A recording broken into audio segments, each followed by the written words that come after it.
And like, no lie, I like wanted to tear up. Yeah. Figure out a way to use that as fuel. Those are the people that are wrong with this world, man. Like that mindset. We went back to a single camera setup just because Eastman's not here. I don't really have the time to set up the whole hoopla of the podcast before we jump in. But it's episode 20. We are now officially top 1% of podcasters. Right here, dog. So we're officially the top 1%. And we've got to name the podcast. And I think that's the hardest part for us is because obviously we cover a lot of topics. Yeah. And, you know, the background of both of us in the business space. And then obviously now we're doing cookies. So it's just, it's a difficult it's hard thing. It's hard to really, lock down because I mean, you and I started this really as just kind of a cathartic shooting the shit, putting out what we believe in out there because we think there's not enough good stuff out there. And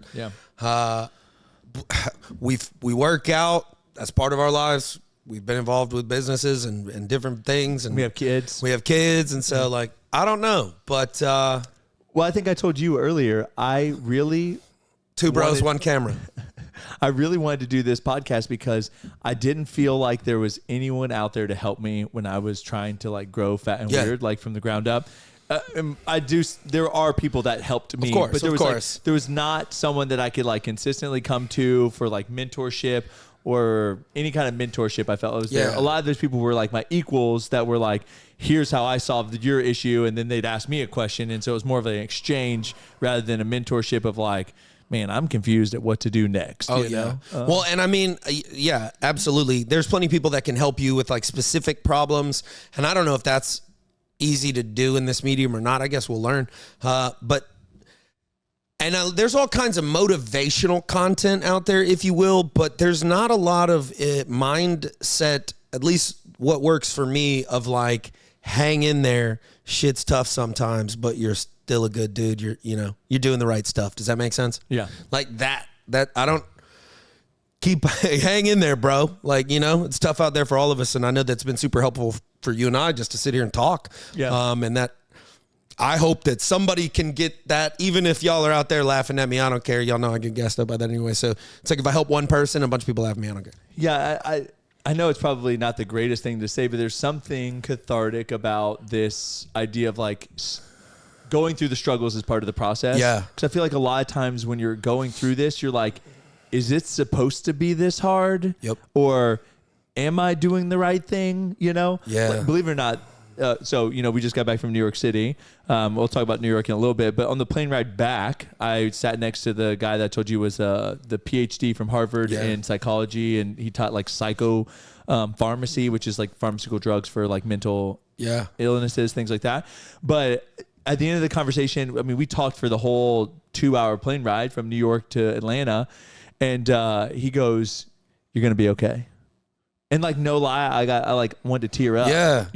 Whoa. It's like, well, you never know, man. God puts people in your life, dude. Angels in disguise, if you will, to just kind of, and sometimes it's all you get. You'll be all right from a stranger, but it holds you in there, right? So like maybe we're here going, you'll be all right, Yeah. And I mean, some of you may know that like I talked to Alex Hormozy like on a one-on-one call for over 30 minutes one day. And at the end of the call, he goes, honestly, I just want to commend you. Because he's like, you're very jovial and you have a smile on your face, even though I know that you're in like the eating, like getting your face kicked in, eat shit phase, I think said the eating shit phase or whatever. And so I think that a lot of people think that in order for something to be the right thing, it's supposed to be like easy. Like, how many people that got divorced because they're like, it was just so hard, it shouldn't be this hard. Right. And you're like, no, it's that hard. I mean, it's that hard. Life is hard. Life is hard, and I could go if on the marriages thing and, whatever. Man, a lot of it kind of going back to that mindset thing of what I said, chase the right things. I can just say this. I've had a conversation recently about it, but if you're chasing the right things together, I imagine there'd be a lot less divorces. I think sometimes you're chasing false idols, sometimes in the form of joint incomes. I know I know the world has to have them today, but it's a whole nother topic. The world didn't used to have them. Right. Yeah. So anyways, just kind of that thing, right? Whatever that made you feel where you go, man, I know that this dude has also been in the struggle. respecting my struggle. You go do anything, right? Okay, I used to do competitive weightlifting, and even like have muscular guy. A compliment from a guy who's put in work like you know what it took to get there, right? Or another athlete meant so much, whereas everybody says it to you, and you're like, you're just giving me a compliment. You don't know what it went into this, so it's like I didn't want to receive it. You know, yeah. Like any infant will think I'm crazy smart. Yeah, you know what I'm saying? But if like Neil deGrasse Tyson or something was like, oh, that was a sharp thing, I'd be like, oh, dude, he thought I was smart. Yeah, like, you know, so that. So we've been in the struggle. You and I both. We're in the struggle together here now. We know there's plenty of y'all out there in the struggle, and if you get anything out of this, good. If you don't, I don't know. Leave some in the comments, clown on me. I don't care. I got a Santa hat on today. This is our Christmas episode, sort of. Yeah, I was gonna say the transparency that I want to bring is just different. I think that I have friends in the industry, and from the outside, if you were looking at their business, you would think that it was just rainbow and unicorns and glitter and sunshine. Lambo living, prayer hands. But a lot of them are going through it, and I think that I've kind of been transparent about that. And the only thing that hurts me in that transparency is the people cheering when it's doing poorly. You know, like whenever we. I think everyone knows we're pivoting from e-commerce to wholesale because e-commerce slowed down a lot. We were having literally the worst months of our business ever. And I remember vividly, Reddit was the worst place to go. Oh, yeah. Someone on Reddit took a screenshot of Aubrey showing our orders and being like, that's all the orders they have. Like, wow, Fat and Weird must not be doing that well or something like that. I'm here for it. Y'all bring all the hate you want. No, I get it, man. Figure out a way to use that as fuel, not let your haters beat. No, those are the people that are wrong with this world, man. Like that mindset. So we have fans, we have loyal customers, we have people that love our products. We also have employees that love working here. We have customers. We have to crush that behavior out of the world. So we have to win now. We have to. So the more y'all want to pour on, the better. Yeah, we have a couple of people that are over $2,000. I know. I've combing through them, and it's sometimes too. I'm impressed by the order volume, but then also the quantity, because we have customers now that order big chunks at a time. But when you see a customer that's been back to our website, so with 30, 40 plus transactions, not just. Right. It's dang, hell yeah. Yeah. And we talked about doing some cool stuff. So, we don't have anything worked out yet, but, man, all that noise out there that you and I talked about this yesterday or earlier today, it's not the grizzly bear that comes up and claws you that you can't get over. It's just the people throwing the pebbles in your face all day. Yeah. And you're like, ah. But I just want to bring up that transparency just because I think a lot of times when people think about starting a business or when people start a business, they think every month is supposed to be the record-breaking month. I mean, it is. I mean, I think that it gets ingrained in your mind that year after year you have to be growing, and year after year you have to be doing more money every month. And I think that it's just not factual what's going to happen a lot of times in your business. You may have a year where you shoot through to the moon, and then you got to reinvest and pivot and do some things differently because things change. And man, shit happens to the best of us. Those you don't see the big dogs losing all their money because they have ways of making just so much more of it, like these big billionaires I think we all look at that and we don't really analyze and see that, oh, so-and-so just lost $200 million over here on this deal. Yeah. Well, that would cripple anybody else. I mean, it would ruin you. But so I don't know. We don't look at their losses because we're just only focused on their big win, which is, unfortunately, I haven't had one of those. Even this isn't this tech thing. We are going to claw our way to the top, but we're still going to get to the top. I mean, we just are. And the like you said, the struggle, the whatever, it's real. I don't know anybody. I know a couple of guys have done a couple of things. I'm not going to name names or whatever. They're very popular. They want to now teach the world how to. You had a pop in crypto. You made some moves. You bought a bunch of Peloton Netflix stock. Okay, like hindsight, right before COVID or whatever, hindsight, that's phenomenal. Maybe you knew it. Maybe you read the market. Maybe you didn't. Maybe it was an accident. Maybe you thought it was right and you just accidentally were because your inputs were, right. Shit does happen like that. And I know some of these people that have made millions. Okay, well, why are you now trying to teach a course? Why aren't you just doing that with your millions of dollars? Why are you wasting it? So those are the people that I see that are, I call it Lambo living. Like for whatever effing reason, their whole lifestyle has to be private jets and Lamborghinis and stuff. And I'm like, I know you have to do some of that to get attention, but then what's the next step, right? At least, and I haven't followed in through any of the stuff, but I think after you get through like the Andrew Tate videos, I think there's like some kind of course program, some kind of community. A lot of these people are like, sign up on my thing and I'll build your business 8 figures instantaneously somehow. Oh yeah. I mean, where's your track record, dude? Amazon drop shipping stuff. FBA, dude. FBA, yeah. All I know is, we got somebody. Yeah. Is that a bot? No. I don't know. No, I don't know what it is. Yeah, it is. But yeah. Anything that seems easy or anything where other people know about it, I feel scared of it, if that makes sense. Yeah. Once everything, like once everyone got into Airbnb, I was like, nope. And Airbnb market. Once people started arbitraging Airbnbs and like trying to teach people how to do it, I'm like, you're selling a course to teach me how to rent a house from someone else and then like rent it to other people on a shorter term basis. I understand you can make money. I understand that people have made some money. Yeah, but just like you talked about, no one discloses the fact that like you rented. What about these people that rented this houses, before COVID, for example, and then we're doing Airbnb and arbitrage, and then people stop traveling during COVID? Or what happens when you rent that apartment or that house and the first tenant destroys it? And you have to spend all kinds of, you're not have arbitrage having money because you didn't properly insure that thing or you didn't do this or right. I don't know. Someone ODs in the house. Who knows, man? Whose fault is it? Well, do you know how much money people said they can make on Turo? My friend Tony, he did Turo for a while with his Tesla. Okay. And he literally quit after like a couple months of doing it because he had to pick it up from impound twice. Dang. And then another woman got a DUI while driving the Tesla. Perfect, dude. If she killed somebody, whose fault is that? So he was just like, I'm done with this. Right. So it's like all of these little micro side hustle culture, all this stuff. Look, I understand having a thing that you also do to supplement your income. I hate calling that.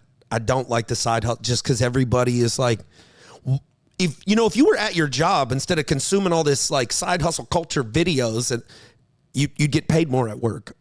Yeah, if you just like leveled up at work. You'd produce more, and then you'd have more income, and then you could invest it into standard things. Well, yeah, I think everyone hears that the average millionaire has like 6 streams of income or something like that. So they think in order to be a millionaire, I have to get 6 streams of income. But most millionaires, well, I think 90% are just made on real estate, period. A lot of them, and insurance. But beyond that, most millionaires really don't have that many sources of income to become millionaires. No. Once they become millionaires, then usually they diversify their income later into other things because they have the money to do that. So I agree with you. People get I mean, it's usually one thing. In fact, all the top dogs usually have one thing. And then, Grant Cardone had a sales training company, large, still is, $200 million annually. Well, he's a billionaire because of his real estate thing, because of his net worth, because of all that jazz. So $200 million was what got him the money to get that started, the network, all of those things. Yeah, dude, unless you figured out a way to make a lot of money, if you got $10,000 to put into something, you're going to have to work the hell out of it. You're not going to go sink it. Like, so my wife and I do some multifamily stuff. You've got real estate holdings too. The amount of money we were able to put into it makes it make sense, even though it's a chunk, you know? Big chunk, yeah. So it's a 5-year deal and whatever. When it starts paying out, it's going to pay out something that made sense to me Wish I had that money now and put it in weird, but it's going to make sense to us. Whereas if I put 20 grand in it, which maybe y'all should do if again, putting it in your 401k, all the standard stuff. I'm not telling y'all not to do that if you're an employee, but it just didn't work for me, dude. Like if I had 6 streams of income, they'd be like pitiful. Right. What I've been able to do was grow, my past in the companies, grow one, build myself out of a job, reduce the amount of money I was taking, boop, then go do another thing. Same deal. And then those started to add up. And then, whatever, some complications, needed to exit with that business partner. So it is what it is. But that worked for me. Right. With us, we're building a much bigger thing here. It's tough. I want to say this though. I heard a quote, or not a quote, a video. Damon Dash was talking, but he said, to go into business, it means you're going to go broke for a little while. Yeah. Yeah. And I think that's or at least you're going to feel broke. Yeah. I mean, I'm sure there are tons of businesses out there where people didn't have to reinvest the money they were getting in order to grow their business. Why didn't they? But imagine if they did. Yeah. Well, there's some that maybe it wouldn't even help, right? Digital. Tech, digital, stuff like that, right? Yeah. But at the end of the day, majority of businesses are going to need reinvest back in, and you're going to, I think my parents honestly didn't start making substantial income for 16 years from their business. Well, that's the difference also, just so y'all understand, building a self-employed business, being self-employed and building a business is when you're self-employed, you can take on as much work as you need to have the income, and you're really only dealing with your stuff. Right. You don't have to value your time really, so you can work at nighttime, you can fix your own at nighttime, and that's how we bootstrap it, man. I know we've all been there.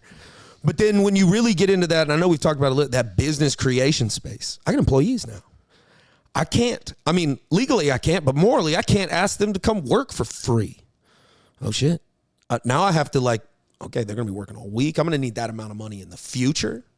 I'm going to, and then there's more of them, and then there's equipment, and there's whatever. So it's a constantly moving target. But if you do it right and you do it long enough, you remove yourself from the equation altogether, and you have this little asset churning for you. You're building a machine, and the bigger the machine gets, the more you've got to feed that machine for it to survive. But they got big bellies. But the same part of it, that machine can produce so much more for you the bigger it gets as well. But yeah, the percentage goes down. Oh yeah, but the total, total number goes up. So I actually just listened to Max Tuning's podcast. He had it with Christian on there, which he sent y'all some candy yesterday. I saw. Yeah, we get monthly shipments. Nice. But the interesting part about that podcast is Christian did open up about his Adderall addiction, which was actually really interesting to hear. But he said that the year that they did 40 million, he took home more money than the year they did 100 million. Yeah. He says margins have just gotten so slim, and so he's actually said this year they're bringing Alphalete back down again. He said he's not shooting for the year over year bigger years. He said he's actually looking to grow his margin. Yeah, that's good. So that's the 2 steps in business, really, and I don't know anybody good that does them both at the same time, because whittling on your margins while you're working on growth, you won't ever take those real leaps, those real risks. You won't do the things you have to do to get more. Right. Which you got to go to uncharted territory sometimes. But then you get to a point, once we've kind of proved concept where we're at in the wholesale, we know that we got plenty to work on. And then that's what you do. And so you work everything down. The other thing though, and why this is exciting, is we're on that uptick, and we know that we're building either this machine that we want to keep and hold forever because that's how we're building it, or that some other brand may want to acquire, do whatever. We'll decide when we get there. When you're in the growth phase, it's normally more fun for everybody involved. When you're in the margin phase, it's where it starts feeling corporate as hell. Well, yeah. It's just trimming everything. All right. But whatever, you got to do it. I don't know. Elon went into Twitter and fired half the staff, and nothing happened. So yeah, well, I think a lot of tech companies way too many people. Oh, for sure, for sure. That's not us. Well, yeah. So just got back from New York, like I mentioned earlier. Yeah. It was a good trip. The weather was nice. It was in the like 40s and low 50s like the whole time. Pretty Yeah, much. y'all were worried it was gonna like rain or something, but snow. But then it, Yeah, it ended up. So when we flew in, it did flurry like That's on our cool. drive in, which That's was nice. neat to show Yeah, Letty sure. and stuff. But like it wasn't sticking, and it wasn't enough to like make a mess or anything. the So city everything traps was that dry. heat, you know, all them black tops everywhere. So it's like you'd Well, be and walking then- around in muck. Well, and the heat just come out of like the sewer dirt. or the Yeah. the tram system. Or Oh, yeah, whatever, yeah, you know? steam. Yeah, you Yeah. like walk over it and you're like, It "Ooh, wasn't hot cold over here." enough when we were there to see that, but I forgot about that. We were- That's cool Some of looking. the blocks, as we were walking, I would be like, you would walk into an area, and you'd be like, it's warm right now, Yeah. and then you'd walk past it, and you Ninja like, Turtles. So heck yeah. But no, we pretty much had bagels every day and pizza every day. I love it. So it was a really good time. Letty loved the Rockettes. She loved. Oh yeah, tell Oh, about the I didn't- nativity thing or whatever. Yeah, there's a whole nativity scene in the Rockettes. And at one point, you know, like camels are like walking through the stage, and then they had some like sheep and stuff. And we were like, either those are real or that's the best animatronics I've ever Yeah. seen. You know, Yeah, yeah, 'Cause yeah. you're like, I was too far away to like really look at it, and I was like, man, this is either real or the best. Because I mean, obviously they just Trained, like walk yeah. straight through. And so the people we were with were like, you know, man, I don't like that these animals are in New York City. Like they can't like get out and about. So they started reading up on this, and this animal rescue works with, you know, the Rockettes on this like seasonal thing, Right. and a lady wakes up at 5 a.m. and walks all the animals outside. Like you can.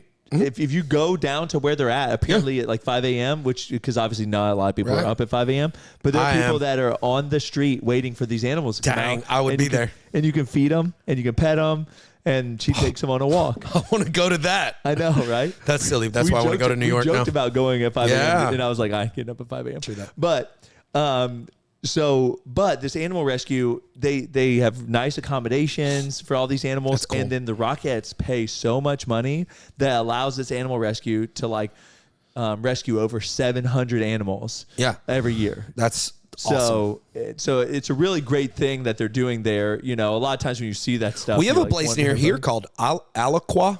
Yeah. I think I'm saying that right. Alaqua. But yeah, it's an animal rescue. It's pretty cool. Okay. We've done some charity stuff when we had the gym for them and a couple other things. So Yeah. neat.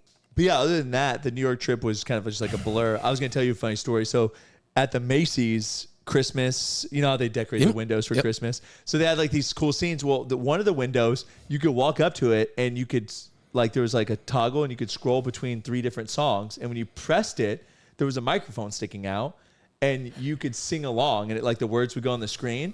And we took Letty up to it and we put on Jingle Bells, and she started singing Jingle Bells into the microphone. That's awesome. And then we didn't realize it, but there was a camera and it was playing it in the middle of the window with Letty's face singing Jingle Bells. Did she see herself? No, she didn't. But I recorded it. Awesome. So it is, I mean, I don't know. Like, I got so much joy out of that trip, you know, and I know I brought this up to you and you commented on it even, that like what I'm going to miss the most about fatherhood and kids is just like when they see something and they're so excited and they want you to come look at it too. Yep. They're like, oh, I've never seen this thing before. you know, They want to share with you. Central Yeah. Park actually has a huge playground Yeah. in it. Yeah, I don't know yeah. if you know this. I Like, do. this massive one. There's like slides Uh-huh. and swings on.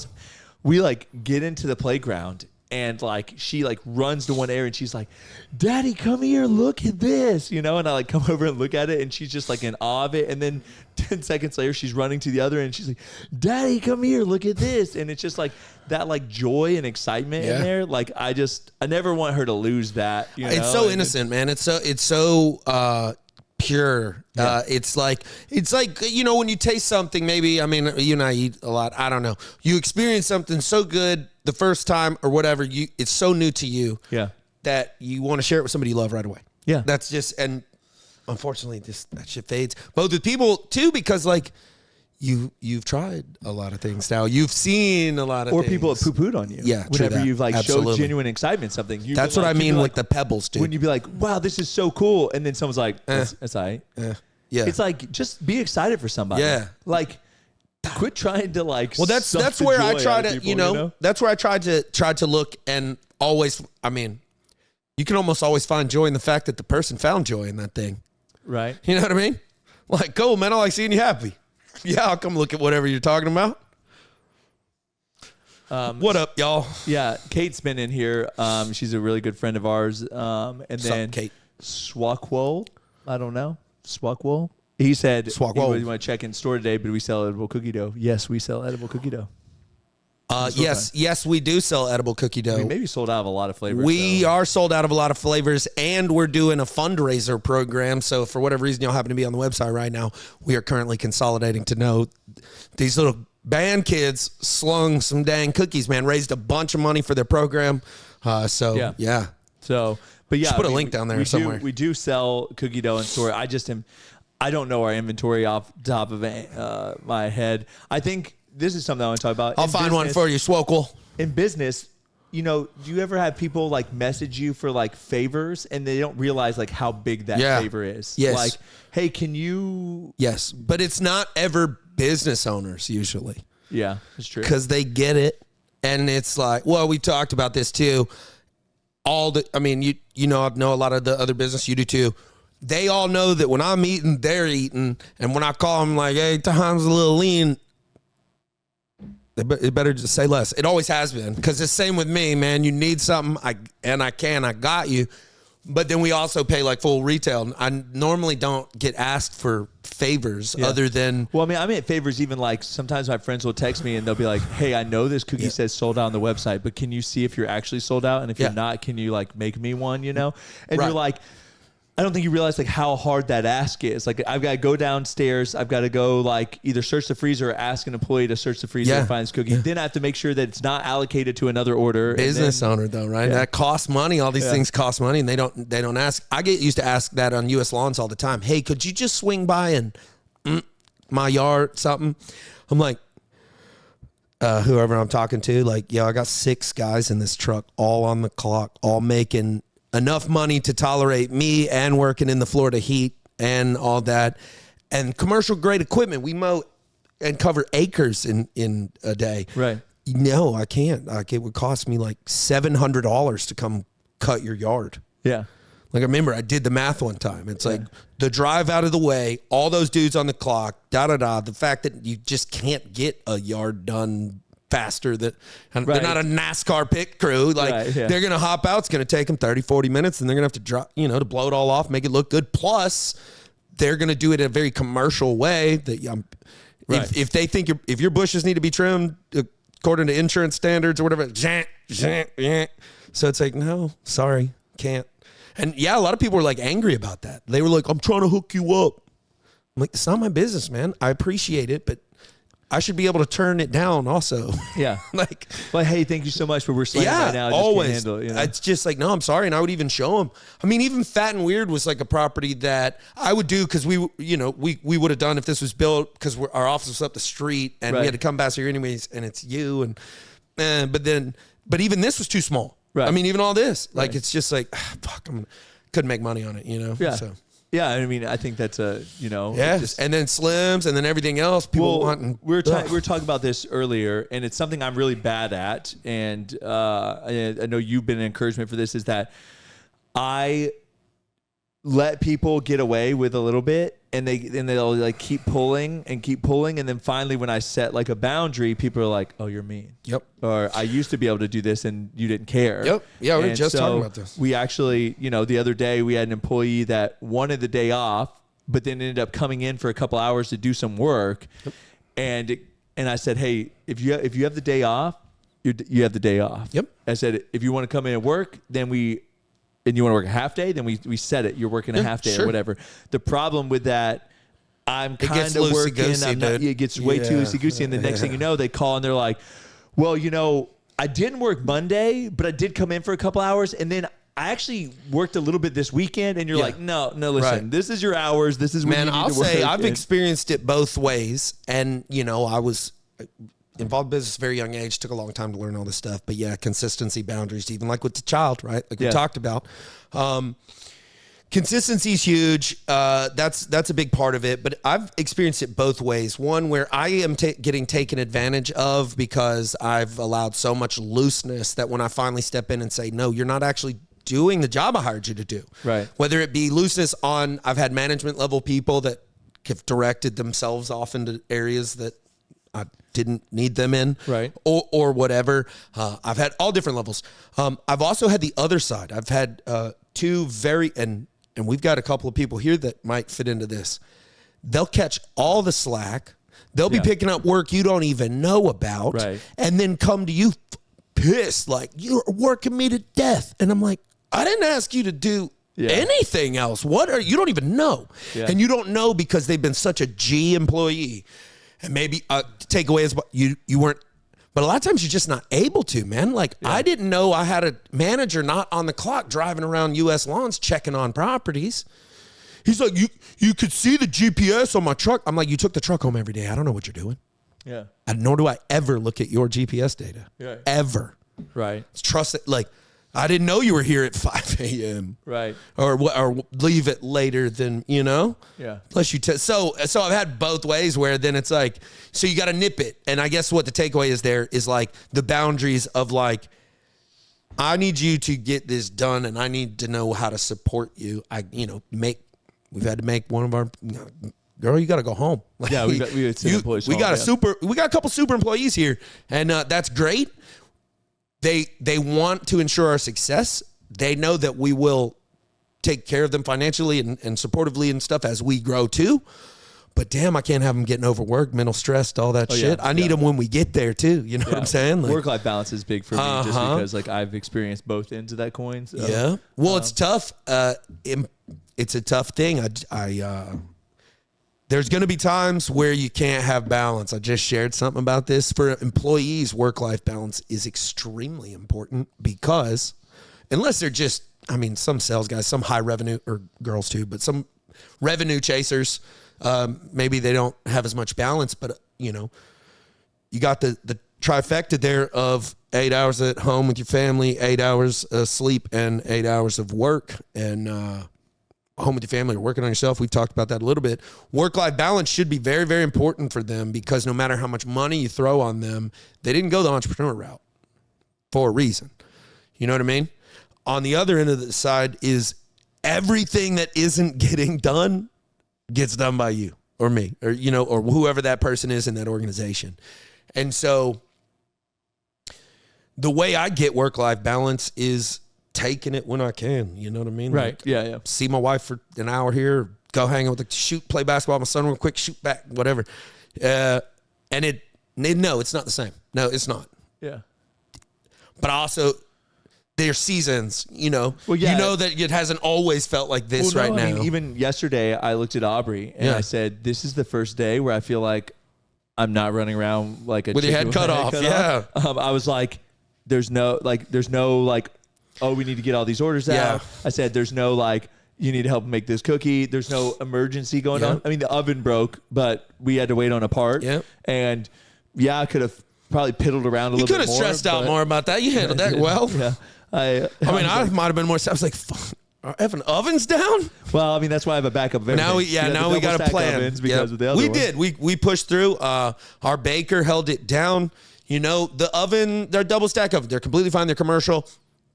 We have an easy push-in, walk-in oven, so it feels, but she held it down. She didn't complain at all. It was fine. She made a joke. She got her squats in because one of the ovens is really low. So, thanked her. Thank you for being flexible. Oven's back up. Right. Taking care of people. They want to know that you're supporting them. And But she knew that it was a priority for me to get that oven fixed. And that means a lot, too. She saw me on the phone calling about parts. Yep. She saw me getting a part overnighted, and then that part came in.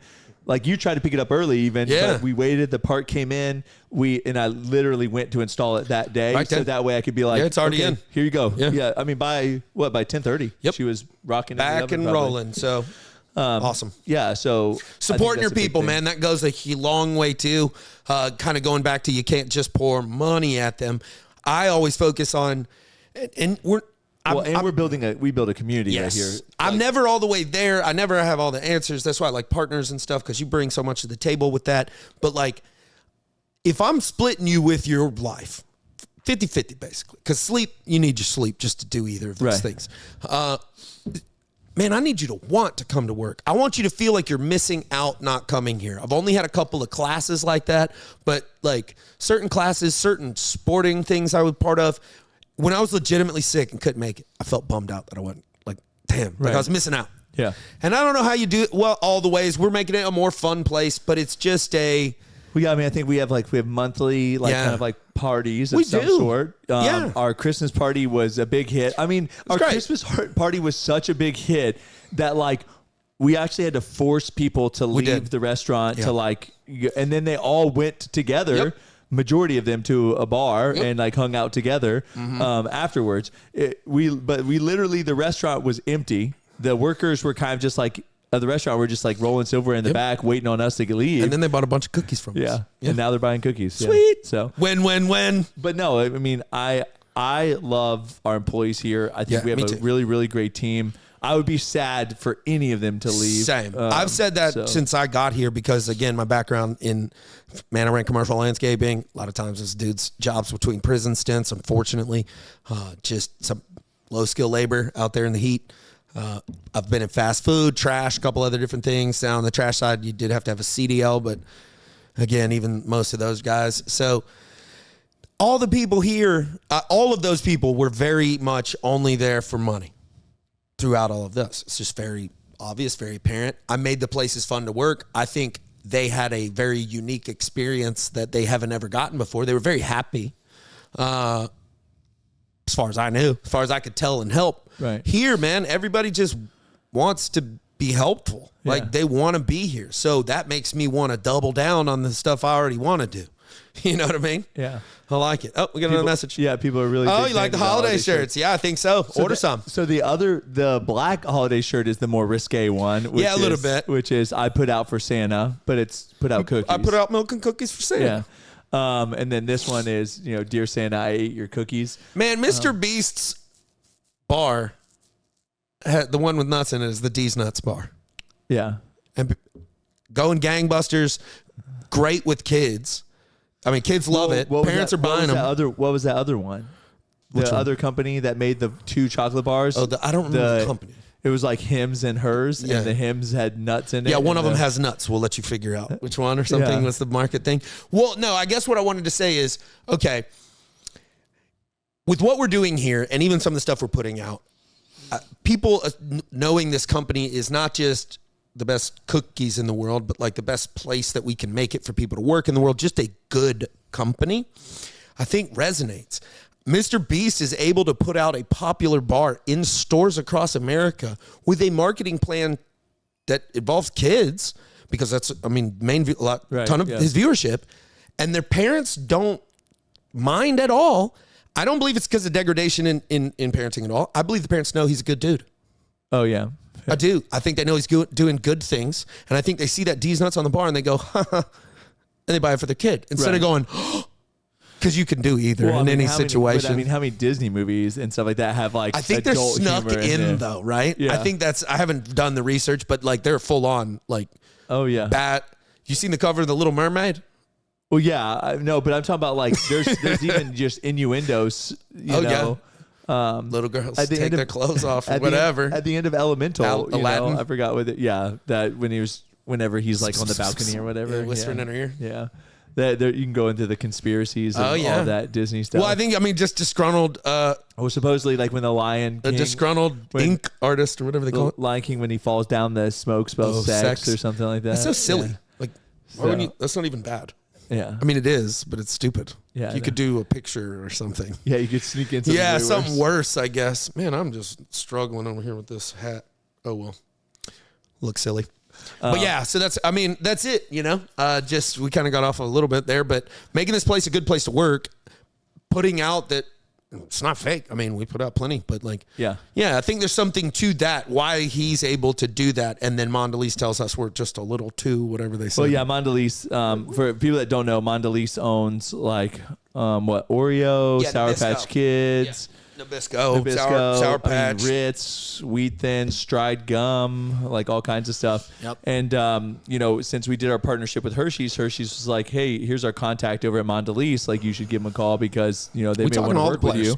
players. And so we talked to them, and they just said that we were a little bit too risque. Yeah. For Okay. them. They said they're like, we don't even advertise to kids. And I was like, okay, well, We do. Yeah. We'll advertise Well, that's anybody. dumb. You don't make Oreos. Who wants cookies? Because that's Right. really Yeah. I mean, advertising. so anyways, I mean, we're very family friendly, obviously across the board. You know, both of our lifestyles. I mean, we're married and we don't have crazy hobbies or habits or whatever. But like beyond that, so is the company values. Yeah. And then beyond that, yeah, we've got crazy names. Yeah, we allude and things. But just like that bar, it's to get attention. Yeah. And then go, oh, it's fine. It's them. It's, oh, no, they, you know, Right. I want that status. I say a lot of crazy things to people that people are like, oh, Adam, right? Well, we do too. We got a cookie called Big Sexy. It's delicious. It's exactly what it should be called. Yeah. It's a big sexy cookie, man. Oh yeah. Well, I mean, so I guess while we're talking about this, so Big Booty Dough. Yeah. You hear Cold Stone was like Crazy. about wanting to maybe possibly rename Big Booty Dough, and I was like, you can just See, leave it off the menu. sometimes people think there's like a connotation, you know, because we are a full flavor dessert, man. That maybe there's like a connotation of weight gain or something like that. I don't know. No, we don't. That's also the perfect name for it. It's a Yeah. birthday cake cookie, Right. and it rhymes with a 2 Chainz song. Right. Perfect. Cold Stone, you don't like it? All I want for my birthday is some Big Booty Dough. That's right. Wholesome. But so speaking of that, you know, the whole Cold Stone situation, while I was in New York, I thought, man, this would be really fun because we were with our friends that own Detroit Cookie Company. If we could just Dash Mart our cookies up here. So I get on Dash Mart and I look DoorDash. for Fenton. Yeah, DoorDash. Yeah. I get on DoorDash, get onto Dash Mart via Yeah. DoorDash Yep. app, and I look for Fat Weird cookies in New York City, and nothing Sold out. comes up. Well, no, nothing comes up at all. It just Yep. like doesn't even. Which I wish it would actually tell you it's sold out. Yeah, it It'd be needs to. nice. I guess we can talk to them about that. Yeah. Restocking soon or Yeah. something. I was notified when we restock. Or push them over to our website and Yeah, give I them know, a kickback. right? All right, But cool. Anyways, I was like, okay, I guess I won't do this, and I thought we were just like not in the delivery area, but then I, called you and Christian and confirmed that they are actually sold out. Yeah. So that brings us to our DoorDash and Chill Cookie. We sold out. Essentially, the amount of cookies we normally send them lasts them about 30 days. That's right. And we sold out in like 8 days. 8 days. Yeah, it was like 4.5 times our sell-through rate. Bam. So we sold so fast that we still haven't done our push. We get And- the 16th, baby, couple days away. So Y'all check out DoorDash. I say this to say thank you to anyone that grabbed Yes. cookies off of Yes. DoorDash Thank you. / Dashmart because this relationship that we're able to build because of the support of you guys is going to be very good for Fat and Weird and very good to like get cookies to you quickly. Because Right. at the end of the day, my main goal has always been like to get cookies as quickly as possible, Yep. to you guys. got one order trying to order in LA, but it's not available. Oh yeah. We can. And then I'm in Virginia and I looked up and it doesn't come up for We me might be either, sold so- out there too. They just put in a big reorder. It's Kate. I'm not really sure, but we can look into that in the LA area, and I'll get Christian. No, we sold out of LA. Okay. I know Austin sold out. Colorado, Austin, Super fast. New York, Yeah, obviously. Utah keeps going through. And so what y'all know, what we've been talking about, proving concept out of this facility. Granted, Myers hasn't picked up their order yet, but when they do, they'll realize, boom, these guys can do this. So that's one vertical for us in the wholesale bagged sector. And then on the bulk side, I know we've explained that to y'all before, we're proving concept with DoorDash because once we do and we have that track record, it's go time with the rest of the other apps. And there are more of them and there are more opportunities. Right. So Yeah. it's pretty cool. They should be in Dallas. I mean, they should be. I mean, if you have a Dash, I feel like Dashmart should be in Frisco and Dallas area. Yeah, I Dallas, don't Fort want to do Worth. this on the podcast, but I can find them. Yeah, you can look it up. I mean, it's fine because I can talk about some other stuff. go ahead. So the other people that we're talking about is GoPuff. We're piloting in a few locations for GoPuff, and I didn't realize how big GoPuff is. GoPuff Yeah. is massive. Well, they did. I guess I don't have to say the total order volume, but they 8 locations, much more per locate, all in a very small area in Central Florida, South Central Florida. Much more volume per location, if you will. So Yeah. like, we'll see. GoPuff is kind of like, I don't know. I guess people use different things, but GoPuff in my mind was always like stuff from the gas station, Yeah. and it was built around like cigarettes and tobacco, or not cigarettes, but like stuff from the gas station. No lie, I thought it was meant for like munchies when you're high. That's what I think GoPuff stood for, but I don't know. So like people would want, They just sell stuff DoorDash doesn't. Right. But our product, regardless, I know we're wholesome as hell, and I'm not advocating that but yeah, stoners are going to eat the heck out of our product too. So, Amen. Hey, amen. Sorry, I quit doing what I was doing here. No, but You got to do the Letty amen. yeah, so we have just a lot of opportunities out there. And I think the reason I share this stuff is because, a year ago, I was trying to sell Fat and Weird or shutting it down because I just, I don't know, I had anxiety over the direction of the company. I was doing everything alone. Tough, I know man. a lot of people will tell you, like, don't bring in partners, don't give away equity, all that stuff. But I think for me, because at the end of the day, everyone's different and you do whatever you need to do. But for me, it allowed me to have other people to share this like burden, and the burden of entrepreneurship can just be very heavy sometimes. And it's not like someone can take one rock away from you and relieve that burden. It's not like you're carrying 10 huge stones, and if someone just pulled one stone away, it would just feel a little bit lighter. Right. You're carrying just 1,000 small stones. Of so all unless sizes. someone comes in and takes like a substantial amount from you, you just don't feel like it's helping, So agree with found them. Where'd you find them? Oh, boom. Yeah, let me know. Where'd you find them? Sorry, I need the different login for here, but to touch on that, I've done everything I've done with partnerships.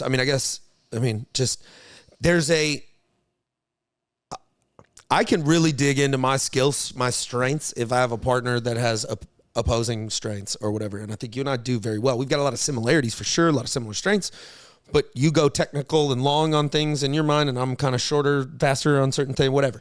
Different coverage. It doesn't matter.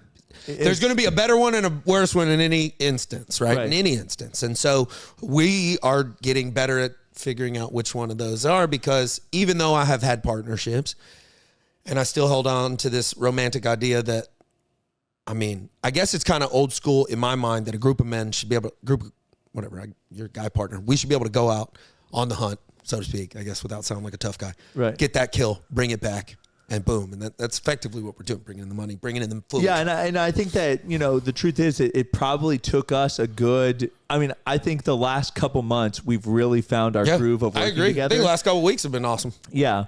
But I'm just saying the last couple months is why I feel like I think that we both learned just how we communicate. Yeah. How sometimes we're strong personalities. You don't want to step on my toes. I don't want to step on your toes, which makes it hard to communicate sometimes. Well, and sometimes when I agree with you, I like add on to it, and it could sound like I'm disagreeing with you. And I just had to learn to be like, no, I agree with you, and just like let it go. Right? Well, yeah. It's just the way my brain I know flips to so, right. And so I think that we both have gotten a lot better at working together. And so I think, again, when you go into these relationships, these partnerships, all this stuff, you're gonna have to change some. You're gonna have to make some compromises, because it's not just you anymore. No. You've got to learn to be, cohesive. You average, with man. other Well, people, yeah, it's effectively kind of like a marriage, man. It is. You common assets, common things, whatever, direction, pushing and pulling. The best thing that you can do, same with like marriage, we learning our lanes, learning our roles, knowing, I'm stepping in Brad's lane hard. It's easy. It's been a little bit easier for me here, but hard for me to communicate as much, because most everything, CrossFit, I was selling fitness classes. I did have to come up with what my way was or whatever, but so I guess that's a bad example. US Lawns, Sonic Drive-Ins, Slim Chickens. Nope. I didn't have any input, nor did I want it on what we were selling, how it was cooked, da-da-da-da-da. If I need to come up with processes, I love making processes. So, but I also loved having those things, because it was like, you'd love seeing like their flow diagrams, because it's just like so meticulous, and we're building those here. Well, so what I'm saying is I like building those systems. Yeah. I don't really care what necessarily, I don't want to say I don't care. I like that you have so much coverage on the taste of the cookie and what the cookie is and stuff. And I know you asked me you take my opinion seriously, but it's like, I get nervous with that part. Right. Like we were taking the cookies this morning. You pick the cookie. I'll help you take over the world with it. It's the subjectivity of my own taste bud that I don't like to trust. Yeah. I'd rather go take a poll of 100, something like that. Well, I think that, actually, I sent you a Gary Vee video to talk about some other topics in the video, but in the video, he talked about franchise owners being entrepreneurs, but it's a different entrepreneurship, game, because you're kind of like, it's kind of like bowling with bumpers. I don't mean it in a derogatory term. It's just a lot of procedures. Everything's kind of lined up for you, and it's kind of like operate in this zone. Sure. Well, so I would say that, and so that's different here. Well, it is, but it depends on what Gary Vee is talking about. So, I won't. You'll have to Google what your net worth has to be for Sonic to even talk to you. Right. It's way higher than Slim's, and then to do both at the same time. Yeah. You got to have the ability to get a hold of a lot of. So to do what we did, I don't know. And again, I don't care. Well, that's the difference. I don't think that you weren't just opening a franchise. You were a group that was starting multiple franchises. Well, we were multi-unit franchise operations, but the how you would get the net worth together to go buy an existing one, you can't. The Sonic drive-ins for sale, a Sonic franchisee has to buy it. Period. Sonic has to approve you to buy it. They grill you about your business acumen. I think the only reason we got involved was because they grilled me, not because my partners at the time, they just did not do well at all in the room. Right. Period. Yeah. I mean, I kill it in the room, but I think that's the only reason. We had the network, we had the net worth, we had all of that, we had all the capital, everything we needed lined up, and then they grill you. So I would say Gary Vee's probably right. He usually is, but I don't know how you would buy one without the significant amount of money, and where'd you get it from? And so I guess, you could inherit one. Well, and there's other franchises besides that, though. I mean, let me say that the Sonics we bought in Louisiana, we bought from a dude who was like, my kids can't run them. So like, if I inherited, I mean, you can't run. He said they couldn't run them, but they were running. They just weren't making the kind of money they should, but they were making plenty of money for them because they had a bunch. Right. Does that make sense? Yeah. So like, we went and literally doubled the revenue in like 4 months across all the stores. Yeah. So like, I don't really know if maybe Gary Vee was talking about like you inherited a restaurant from your dad, really didn't want to run it or whatever, and you just threw your weight around like, oh, I'm a businessman. Well, I think you're also talking about one of the hardest franchises to get into. Yeah. I think like, let's pull it down. There's franchises that are much smaller. That's what I'm trying to get at. You know, like, you want to start a Jiffy Lube. Well, even like U.S. Lawns, dude. It's like, okay, I got involved in U.S. Lawns because it was it made me look bigger than I was right out of the gate. Right. Right out of the gate, posturing. Then every single piece of that $2 million a year business plus that we did, I went and shook somebody's hand and sold it and convinced them that I could do it and then executed it and then collected the payment. I don't really know. Literally after about 6 months, I don't know what the brand was doing for me other than getting cut checks, royalty checks. Right. They were supportive when I needed them. I could call them for things. I could lean on them. Some, like a little bit of this, a little bit of that, but like nothing huge. Nobody's setting up insurance for you. Nobody's making calls to collections calls. Nobody's doing any of the business shit. So I don't know. Maybe. No, I mean, I think that in your examples, some of the companies that you chose to franchise and the fact that the way you were building the franchise group that was franchising is entrepreneurial. It's not quite the same. I was speaking more along the lines of someone opening up. I mean, there's much smaller franchises I'm trying to think of, like franchises that don't. Because I mean, you got to think we had to go out there and pick that U.S. Lawns was the franchise because me and my partner in that Dirty one. Dough. Yeah. It's $30,000 to start a franchise. Right. And then you rent a space. They tell you exactly what equipment to put in there. You buy the cookies from them, and there's no thought that needs to go into it other than I need to find a good location and I need to be able to semi-market in my area. Well, and that's what we were and see on the other end, the restaurant group, I learned about doing this at U.S. Lawns. So then when we started the restaurant group, we were building those stable locations to sell in packages to other franchise groups. Right. So it was a build to exit play anyways. I keep doing this weird hand motion, but it was a build to exit play, and we were executing like crazy. I've talked about it before. I'm not trying to get too in the weeds on it, but it's like everything was great when we were grinding together. The struggle, I keep bringing this up, but it sucked when everybody started making money, and then when it was when it was a lot of money, everybody was terrible. Yeah, they were a pain in the ass. They all felt like they should get more. They all felt like they did. Man, at the end, dude, I had one partner that basically ran all the stores and like I did everything else in the background. Yeah. You know, because of the infighting. And it wasn't that they weren't capable of doing it. It wasn't that they were lazy. It was that like they were like the two of them accused the other guy of stealing. So like he was mad about it. So he wouldn't work well with them. So then they kind of didn't have the stuff to do their job, like what they were doing. But I could get it up away from them because I kind of had my hands in a lot at that time. Yeah.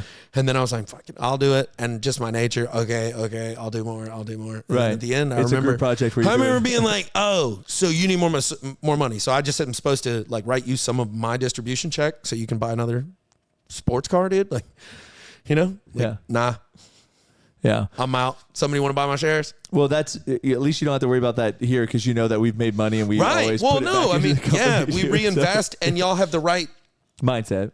and the right morals. And I've been watching you for a long time. We've been friends for a long time. I've been seeing how you are. I mean, you know, I saw how you were when you probably had the most money per year in a while. And you, not that you're a bad person now, you were a better person, if anything, than a worse person. So money kind of magnifies who you are. Yeah. If you're a dick, you're going to be a super loud dick. You're going to be a wealthy dick. Well, yeah. So someone says money changes you. I said, no, money just allows you to be the person you want to be. Yep.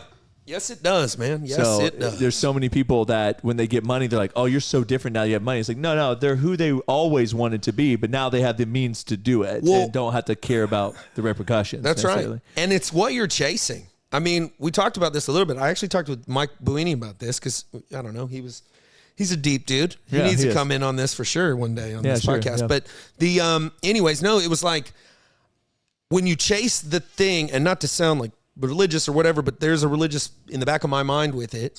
When you chase that false idealistic material thing, so like, you already know you're good. Like, I don't know how to quantify this. You can have the Lambo by chasing the doing good things and stuff, and Right. you get it. I think worshiping the Lamborghini. I guess let me back up. I did a vision board. It mocked up. I had it on my desktop. I hadn't got it printed out or anything. And it was all materialistic things. All things I like. Don't get me wrong. I like the nice cars. I like the watches. Bougie. I say it all the time. But I was like, this is not what I'm working for. Yeah. It made me feel gross after a few days. Like I would get mad. And it's like, I want those things, but that's not what I'm doing all this for. I'm not going, Lamb, when the shit gets hard, I'm not thinking about anything on that board. I'm thinking about the future. I'm thinking about maybe riding around in a Lambo with my son and that feeling. Yeah, because I was going to say, if I was to draw the board up, it would literally be like a house with a pool and a nice yard because I want to spend time with my family. The family. There, Yeah, and it's my the friends there. experiential, man. I'm so experiential that it was like now my vision, I can only even have vision boards. It's like back to pictures of my kids and family, but that's helpful because I want for them a life I never had. I want, Which they already do. have. Sure. Yeah. I want for them a life that they never had. I want for other people, man, you run into good people. I don't know, dude. Yeah. You run into a good person that's struggling in business. You got your weight up enough. Let me help you not struggle for a little bit. Or, hey, man, make sure your family gets fed this holiday, or there's a little something, you know. Let me come charge me too much money to like hang a door for me. You know, you can do that type of stuff with money. Right. And honestly, I chase that. Yeah. Well, I told Aubrey, I said, my dream one day is to have enough money that I can walk over to the Walmart and I can go, I want to pay for the entire layaway during Christmas. Yes. Right? Everyone that has layaway presents that they're making payments on it or like whatever it is, they want to pay for it. That's a specific thing. I mean that I want to feel, and whatever, I'll use God in it, but like I want to be in a position, I don't want to say so rich, I'll say wealthy.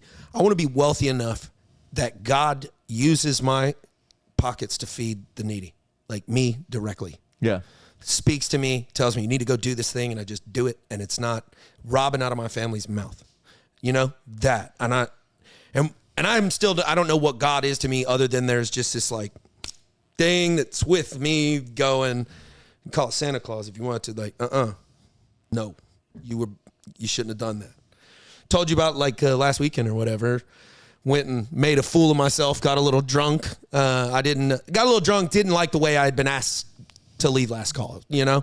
And Nothing bad happens. I mean, there's no fighting, no nothing. But I behaved in a way that I did not like. And it was not what I said out loud, but it was what I was saying inside. Yeah. And, I've fallen on my sword, apologized prophetically. And of course, it's like, no, it's okay. It's okay. No, it's not okay. Because I don't want to ever feel that way again. I don't want to be that way again. Yeah. I'm not sitting around depressed. I'm just, you did bad. Don't be like that anymore. And Right. I'm going to feel that way. So anyways, that's kind of the thing. Yeah, I want to be so wealthy that God can direct me to do whatever. And you can do it. And You I take care can. of it. Yeah. Yeah. So. I think And you can have all the fancy things too, because I don't think he's going to tell you that, hey, you shouldn't buy that Lamborghini. You should live like I've never felt that compulsion. I feel like you can buy nice things. I feel like you can do whatever. I feel like you can see that family struggling in line and go, I don't know. Here's my credit card number.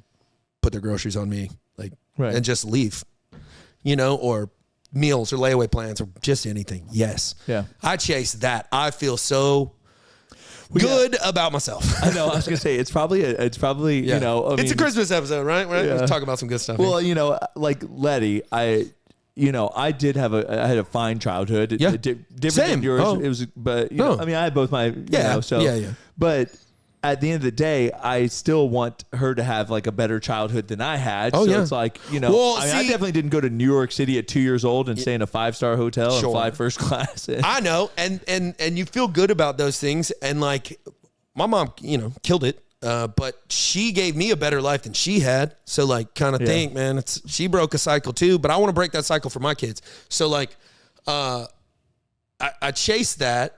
I chase, man, I don't know, a lot of things, but like, I have a friend that's got a fair amount of money.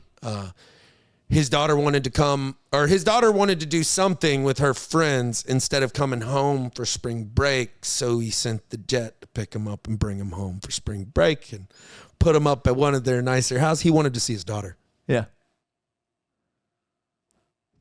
I want that feeling, the girls are going to maybe think I don't care if they think I'm cool, but maybe they think my daughter's cool. Maybe there's a benefit for her. Great.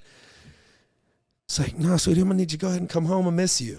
Yeah. Like, damn, boy, that takes, maybe you could have sent airline tickets. You could have definitely done cheaper. You could have done something, but When you have the means to do that, you can just do it. Yeah. So. yeah. So, well, I guess truthfully, I think this episode will go up around Christmas. So you are dressed appropriately. Merry Christmas. But, on the discussion of what we just talked about, New Year's is coming up after that. And so I think that if you've been one of those persons that's been told, like, make a vision board and you find a struggle what to put on that vision board because you're a lot like Adam and I, then maybe start putting feelings on the vision board or the people you care about. Things like that. Things that elicit the emotional response that you're trying to go for. Well, your why, man, and not your what's. Yeah. Or whatever. Like, you got a bunch of possessions? Cool. I don't know who said it, but I saw a video, and it was like, I don't know, if you were going to die tomorrow or, whatever, if you're going to die tomorrow, what would you do the rest of that day? And it's, unless you're probably single, it's probably not driving around in a Lamborghini. Right. I don't know. Or if you had to name 5 things, you could only keep 5 things for sure, but maybe other things or every other thing in your life is going to go away. I don't think any of your possessions would be those things listed. Yeah. I think, it's the story I heard where the guy said, hey, if I told you that I would give you $10 million right now, would you be happy? Oh, yeah. And the people are like, yeah. And he goes, okay, but the moment you go to sleep, you're going to sleep forever. Yep. Like you're dead, essentially. Yep. So time's and more now, valuable than money. Would you be okay with that $10 million? And I mean, everyone, I'm sure there's a couple people that would be like, no, I'll just take the 10 million because maybe they don't want to live any longer. But in general, like most people what are you going to do with it? Continue living their life, right? And so what you've just said is that waking up every day is worth more than $10 million. Yep. So...